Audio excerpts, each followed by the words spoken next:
Bonjour à toutes et tous.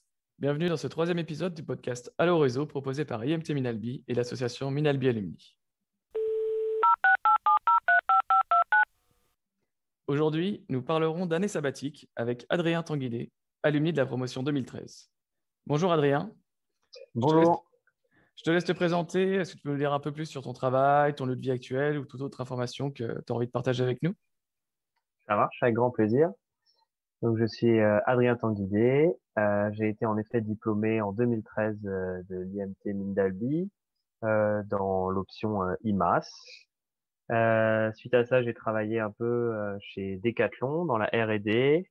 Où pour l'anecdote, je suis parti en Chine 2 mois et demi pour mesurer 2500 Chinois. Je suis revenu avec ces mesures de Chinois pour alimenter les statistiques pour faire les tailles des produits pour les mains et pour les chevilles. Ensuite, j'ai déménagé à Toulouse où j'ai connu une période de chômage à laquelle j'ai travaillé au Vieux Campeur, un magasin de sport de nature notamment. Et en 2015, j'ai été embauché chez Delair, une entreprise qui conçoit et qui opère des drones avions. D'abord, pour ma part, 2 ans dans le support client, dans l'installation du support client et ensuite faire tourner le service support client. Puis en tant que chef de projet amélioration de produit pour l'une des machines. Et c'est avec cette entreprise-là que j'ai effectué mon année sabbatique. Et aujourd'hui, je suis dans une période de chômage encore, au retour de mon année sabbatique, et j'ai trouvé du travail pour septembre. Voilà. Je vis en couple à Toulouse avec une personne qui est aussi diplômée de l'IMT Minalbi, et j'ai 31 ans, et voilà, et tout va bien. Merci beaucoup. Maintenant qu'on en sait un peu plus sur toi, j'ai quelques questions à te poser sur ton année sabbatique. Alors, avant que tu nous en racontes les temps forts, ma première question, ça va être, qu'est-ce qui t'a poussé à prendre cette année sabbatique? J'ai depuis longtemps été attiré par les cultures du monde, les cultures différentes à la mienne. J'ai d'abord, plus jeune, été attiré vraiment par le très lointain. Euh, j'avais fait une croix sur la France. Je voulais pas visiter la France, j'avais pas envie. Ça m'a poussé à passer une année d'études, pardon, à Shanghai avec l'IMT Minalbi à la place de mon master 1.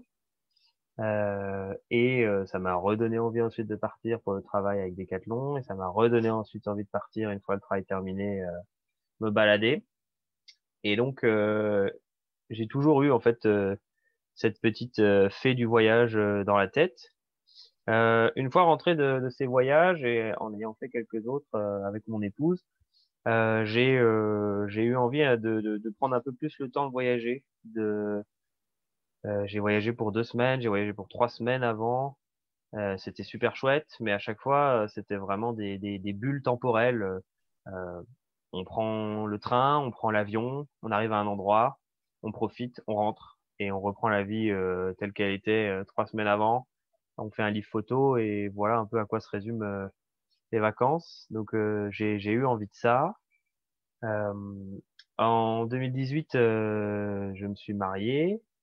Et suite à ça, en 2019, j'ai fait une demande en voyage à mon épouse pour partir parce que j'avais vraiment très envie de partir. On en parlait depuis longtemps en mode blague. Ah tiens, allez, on part, on quitte tout, on y va.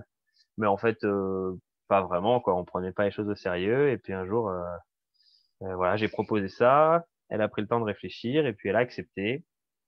Et et du coup, on a décidé de se lancer dans cette aventure, de partir une année sabbatique. D'accord, tu me donnes déjà envie de voyager.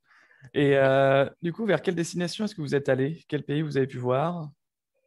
Alors, on a effectué plusieurs plans, plusieurs possibilités de voyage, avec plusieurs critères. Au début, on s'est dit, tiens, on va essayer de faire, on va aller en Inde, on va aller voir différents pays, on va Et puis, en fait, il y a d'autres critères qui se sont ajoutés au fur et à mesure. Et on a eu une envie, ça a été de voyager sans avion, de faire une année où on prend pas l'avion du tout. Et pour ça, du coup, ça nous a rajouté quelques contraintes. Et notamment, il y a des pays qui sont plus ou moins accessibles avec des frontières plus ou moins difficiles à traverser, notamment l'Inde, qui est un pays en fait un petit peu enclavé autour d'autres pays difficiles. Donc c'est un peu comme ça qu'on a construit notre voyage. Et celui-ci, du coup, on est parti en septembre 2019. On a commencé par se balader un peu en Europe en partant de France. On est allé au Portugal, en Espagne. On est remonté en France. On est allé en Italie. On a descendu l'Italie. On a traversé pour aller en Grèce. On est resté en Grèce. On est remonté assez rapidement vers la Russie en passant par la Bulgarie, la Hongrie, la Pologne, la Lettonie et l'Estonie. Au 1er février, on est rentré en Russie. On a traversé toute la Russie d'ouest en est jusqu'à Vladivostok. Et là, je vais en parler un peu plus tard, mais on a pris un avion et on est allé au Japon, où on est resté 2 mois et demi jusqu'à fin avril 2020. Et donc fin avril 2020, il y a eu encore des événements. Et on est rentré en France. On est resté un peu en France et ensuite on a terminé notre année l'été en se baladant vers le nord de la France, la Belgique, l'Allemagne, l'Angleterre, l'Allemagne et puis retour en France tranquillement. C'est génial. Ça fait un bon bout de chemin. Et en plus de ces temps forts, ces moments que tu te souviens parce qu'ils étaient géniaux, j'imagine que vous avez aussi dû faire face à des imprévus. Est-ce que certains t'ont marqué particulièrement plus que d'autres? Tout à fait, ouais. Euh, Globalement, euh, jusqu'à jusqu'à mi-janvier 2020, tout se passait bien. Nos plans se déroulaient, il n'y avait pas de problème. Et puis, je ne sais pas si vous savez, mais mi-janvier 2020, il y a eu un truc qui s'appelle le Covid-19 qui est arrivé. Voilà, on en a entendu parler la première fois en Pologne. Ma mère nous a appelé, elle nous a dit, ah, vous avez vu ce virus là qui commence à se faire en Chine et tout. Et moi, un peu hautain, un peu naïf avec mes expériences chinoises, je m'étais dit, oh, ça va, ça va être encore une grippe aviaire. On va devoir éviter les marchés ouverts, les poulets, et tout ira bien et ça ira. Et puis en fait, jour après jour, on a entendu parler de ça. Donc, on était en Pologne mi-janvier, et puis on arrive finalement en Russie au 1er février. Et là, on décide de pas aller en Chine parce que plus les jours passaient et plus on voyait que la Chine était en train d'exploser par rapport au virus. Donc, notre itinéraire de base, c'était Russie, Chine, donc un mois en Chine, un mois en Corée, un mois au Japon, puis re-rentrer par la Russie par le train. Tout ça en traversant en bateau entre chaque pays, Chine, Corée, Japon, Japon, Russie. Euh, et donc voilà, je crois le 3 février, ouais, on décide de pas aller en Chine. Donc déjà grosse première décision. On se dit bah c'est pas grave, on file à Vladivostok et puis on prendra le bateau pour aller en Corée directement. La Corée que tout tenait toujours correctement, ça allait. On arrive à Vladivostok le 25 février. Notre visa se terminait le 28 février pour la Chine, pour la Russie, pardon. Et du coup, on commence à regarder comment aller en Corée. Il n'y a plus de bateaux. Ils ont fermé tous les bateaux, mais il reste des avions. Et la Corée a l'air d'aller bien. Le 26 au soir, on se dit, bon, demain, on est fatigué. Demain matin, on prend les billets. Et puis, on ira comme ça en Corée, ce sera bien. Et là, on reçoit un mail de l'ambassade de France en Corée qui nous dit, ben, n'allez pas en Corée. La France déconseille à tous ses ressortissants de se rendre en Corée. Très bien. Donc, on se dit, bon, on dort et on verra ce qui se passe demain. Et le lendemain, du coup, le 27, un jour avant notre fin de visa, on décide de partir au Japon. Donc, 2 mois plus tôt que prévu. Le lendemain, nous voilà arrivés à l'aéroport de Tokyo. On avait trouvé un couchsurfing, donc un hébergeur dans Tokyo.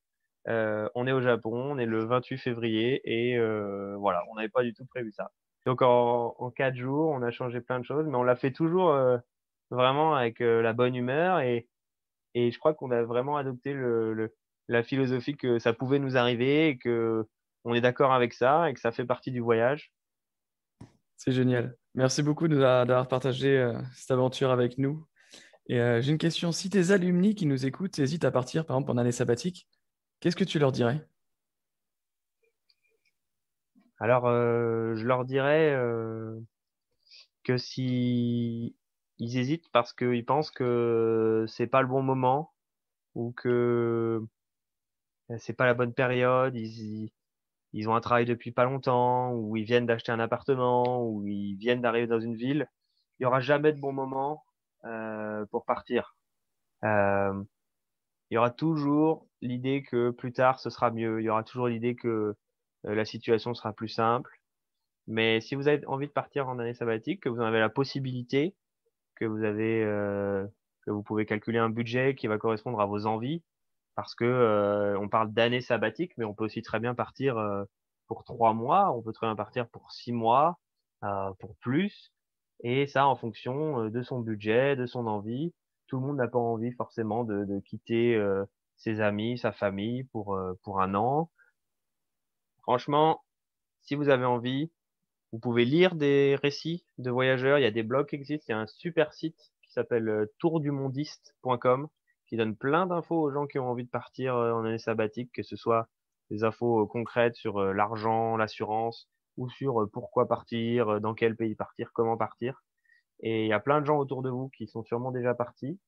Euh, Si vous avez peur de demander à votre entreprise un congé sabbatique, il existe des règles, il existe des lois qui permettent de s'assurer de partir. Et des fois, nous, par exemple, on tombait pas dans les critères qui nous permettaient de nous assurer d'avoir le congé sabbatique. Mais en fait, on a simplement demandé et des deux côtés, ça a été accepté, mais d'une manière merveilleuse, alors qu'on s'attendait à quelques difficultés, quelques refus.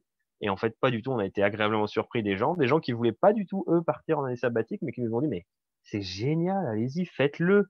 Profitez, vous avez bien raison. Donc, si vous avez envie, puisque c'est la question, mais que vous hésitez, allez-y, partez.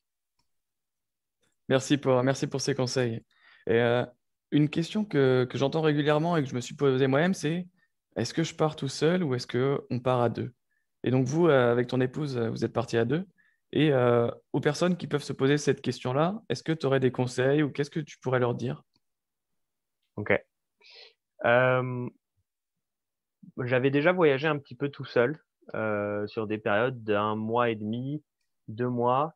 Quand je dis tout seul, ça veut dire que je me déplaçais seul, mais que je retrouvais toujours des potes, de la famille, des gens. Je passais jamais plus de 5 jours vraiment tout seul. Et pour moi, c'était trop difficile. Je trouve ça vraiment frustrant de vivre des choses merveilleuses et de pas pouvoir les partager avec quelqu'un, de pas pouvoir échanger, de pas pouvoir l'autre nous apporte des choses aussi qu'on n'a pas vues, qu'on n'a pas entendues, qu'on n'a pas goûtées, des choses qu'on n'aurait pas osé. Euh, pour moi, voyager à deux, ça a été un vrai plaisir, surtout avec Caroline. Euh, on a été une équipe d'enfer, on avait des multiples facettes. Parfois, on était un couple amoureux, parfois, on était juste une équipe qu'il fallait qu'on trouve un logement le plus vite possible, et il fallait pas qu'on s'énerve, il fallait pas qu'on panique. Parfois, il y en avait un qui était crevé et du coup l'autre qui reprenait le relais. Quand on vit chez les gens, comme on l'a fait, ça fatigue beaucoup. On peut pas forcément faire ce qu'on veut, on peut pas aller skyper avec sa famille. Donc, il y en a un qui peut aller se coucher et l'autre qui peut entretenir la conversation, discuter. Et franchement, être à deux, ça permet de démultiplier les forces et de se reposer et de diviser les efforts en beaucoup. Je connais des gens qui sont partis tout seuls et qui ont beaucoup apprécié, qui avaient envie de ça, qui avaient envie de, de se retrouver eux-mêmes, de prendre le temps, d'avancer, qui ont été très contents des gens qu'ils ont rencontrés sur la route. Donc ça, c'est chouette. Je connais des gens qui sont partis à deux et qui ont très mal vécu la situation, qui ont beaucoup aimé leur voyage, mais qui ensuite se sont séparés. Ça existe. Moi, je conseille de partir plutôt à deux euh, et plutôt avec quelqu'un qu'on connaît et avec qui on a envie de partager ce genre d'expérience. La clé, c'est la communication. Merci beaucoup pour tous ces conseils. Pour clôturer cette première partie du podcast, la dernière question pour toi, ça va être, est-ce que tu as une anecdote à nous raconter en lien avec tes années à l'école? Ok, ok. Eh ben, je vais parler un peu de voyage dans l'école, du coup. Euh, du coup, comme je disais, pour mon master, je suis parti à Shanghai, à l'université de Tongji. Et l'anecdote, c'est que je suis parti vraiment tranquille, la fleur au fusil. J'avais organisé les trucs, j'avais pris mon billet d'avion, tout allait bien. J'avais mon forfait de téléphone, je sais pas pourquoi, j'avais décidé de le couper la veille du départ. Donc quand je me suis retrouvé dans le train et à l'aéroport, j'avais plus de téléphone portable pour appeler les gens, mais je me suis dit que c'était une bonne idée parce que comme ça je paierais pas mon forfait plus longtemps. Je suis arrivé à 4 heures du mat, je crois, ouais, 3 heures du mat en Chine. J'ai dû prendre un taxi pour me rendre à l'école. J'avais fait 2 ans de chinois à l'école et je me suis rendu compte que je parlais, mais alors pas du tout chinois en fait. Le gars a rien compris à ce que je lui disais. Je lui ai montré un papier avec l'adresse de l'école. Il m'a emmené à l'école. Arrivé là-bas, j'étais paumé. J'arrivais devant une grande porte. Donc faut imaginer qu'on arrive à l'entrée de IMT Mindalbi, au portail. Il est 4 heures du matin et il y a personne. On est là avec sa valise. On sait pas où il faut aller, on sait pas à qui parler. En plus, je parle pas chinois. Et heureusement, il y avait des étudiants chinois qui se baladaient à vélo. Et j'ai réussi à en alpaguer quelques-uns, à leur dire que j'étais français, parce qu'ils parlaient quand même un peu anglais. Et ils m'ont amené à un bâtiment où ils accueillaient les étrangers. Et j'ai réussi à trouver. Et voilà. Et voilà comment a commencé mon année en Chine. Et voilà un peu comment se passent les voyages. On prévoit pas toujours tout, on croit s'être bien préparé et puis en fait, il se passe plein de choses. Donc voilà. Merci beaucoup pour cette petite anecdote. On va maintenant passer à la dernière partie de l'épisode d'aujourd'hui, le jeu de la descente dans la mine. Pour celles et ceux qui ne connaissent pas, je vais poser 5 questions à Adrien, d'affilée sans qu'il réponde. Il devra les retenir et ensuite y répondre uniquement après les avoir toutes entendues. Adrien, es-tu prêt? Je suis prêt. C'est parti. Quel est ton pays préféré? Quel est ton mode de transport préféré? Tu étais dans quelle famille à l'école? Quel était ton événement sportif préféré à l'école? C'est quoi ta promo préférée, excepté la tienne? À toi de jouer. Donc je redonne les réponses dans l'ordre. Exactement. Alors, mon pays préféré, il a été pendant le voyage, une grande découverte pour moi. Et je pense pouvoir dire aujourd'hui que c'est le Japon. Ensuite, mon mode de transport préféré, je crois que c'est le stop. C'est vraiment un mode de transport que j'ai essayé un jour par hasard dans la ville de Nantes sur un coup de tête. J'ai mis 3 autostoppeurs pour faire 2 kilomètres et depuis, c'est vraiment trop cool. Et si vous avez jamais essayé le stop, allez-y, essayez, c'est génial. Ensuite, le nom de ma famille à l'école, et ben ça, je ne le connais pas parce que je suis trop vieux.